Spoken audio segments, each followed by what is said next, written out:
July 18, 1895, the Daily Star, Fredericksburg, Virginia.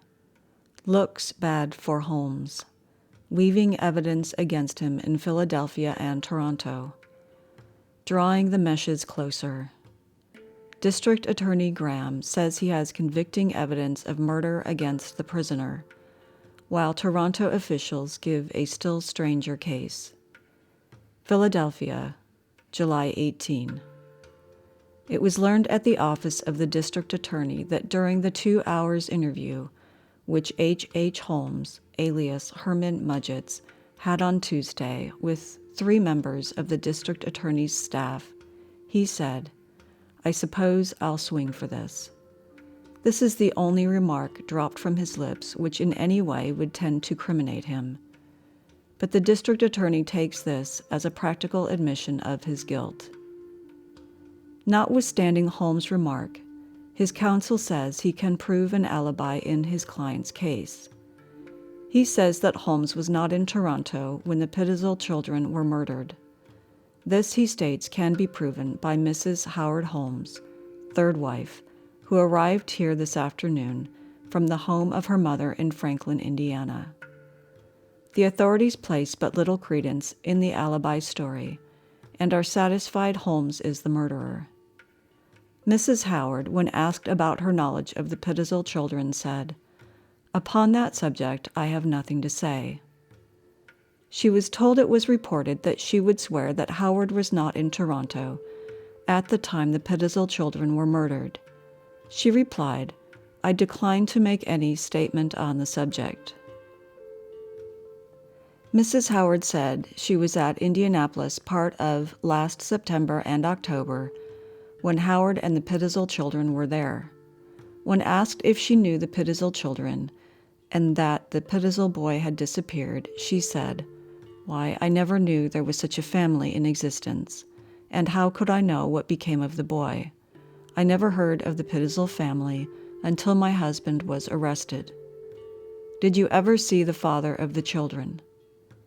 "Yes, I knew him in Fort Worth, Texas, where he worked on a business block which Mr. Howard was building, but he went under another name.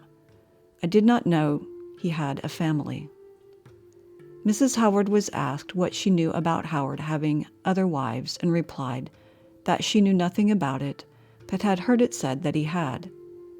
Mrs. Howard also stated that she and her husband had lived in Fort Worth from February to April 1891, and after that had been almost everywhere. Mrs. Howard gave evidence that she knew just where to stop talking. Nothing could be obtained from her that would indicate that she had any knowledge of Howard's crookedness and crimes, or that she is any other than a devoted wife. This morning, District Attorney Graham said there was little chance of Holmes being taken to Toronto to be tried for the murder of the Pitezel girls. He has found evidence, he said, which leads to the conclusion that the body found in the Callowhill Street house was Pitezel's, and he is now preparing to try Holmes here on the charge of murdering Pitezel. Detective Goyer, who unearthed the bodies of the Pitezel girls in Toronto, is in almost hourly communication with the district attorney.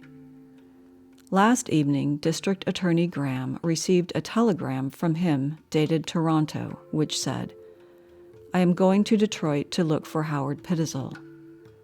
Holmes is believed to have murdered Howard in that city, and Goyer is going there to endeavor to discover the body.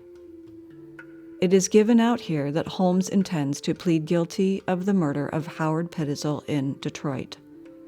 Holmes' sentence in that state would prevent his being extradited to stand trial on the charge of murdering the Pitezel children in Toronto, and by this means he might escape the gallows, as there is no capital punishment in Michigan.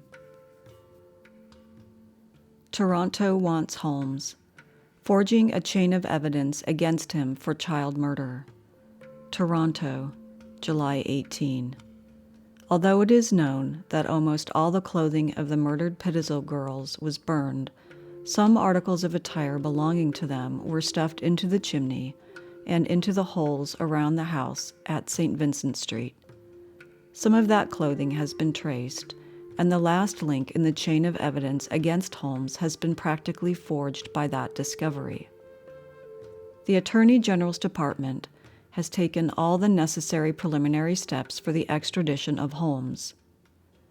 The clue which led to the discovery of the bodies was furnished by Thomas W. Reeves, an old man who lives at St. Vincent Street, next door to the scene of the tragedy. Last October, Mrs. Noodle's house was vacant, and she advertised for a tenant. One Saturday afternoon, a quiet-appearing stranger called and arranged to take the premises at a monthly rental of $10. Reeves identified this stranger in the portrait of Holmes.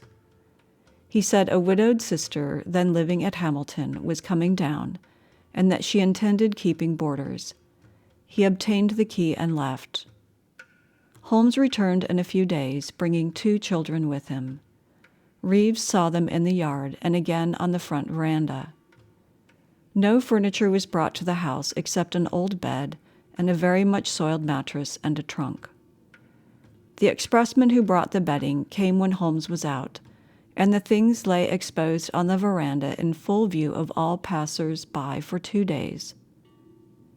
Soon after this, Mr. Reeves missed the children. They vanished completely, and Holmes went too. There was some comment on the strange way of doing things, but no suspicion of murder was ever aroused. Then new tenants came, but remained only a short time. Mrs. Noodle employed Reeves, who is a carpenter, to make some repairs, and this gave him occasion to pay a visit to the house. He went to the cellar, and there saw that pieces of fresh clay were scattered around. He mentioned the circumstance to Mrs. Noodle, but still nothing was suspected, and the affair was being forgotten when accounts of Detective Goyer's search for the Pitezel children brought the incident again to Reeves' mind. He notified the police, and the discovery of the dead bodies followed. July 20, 1895, The Daily Star, Fredericksburg, Virginia. The Pitezel Murders. The bereft mother identifies the bodies of her children. Toronto's case against Holmes. Chicago furnishes another sensation in the discovery of charred bones, believed to be those of Minnie Williams, in a home formerly occupied by Holmes. Toronto, Ontario, July 20.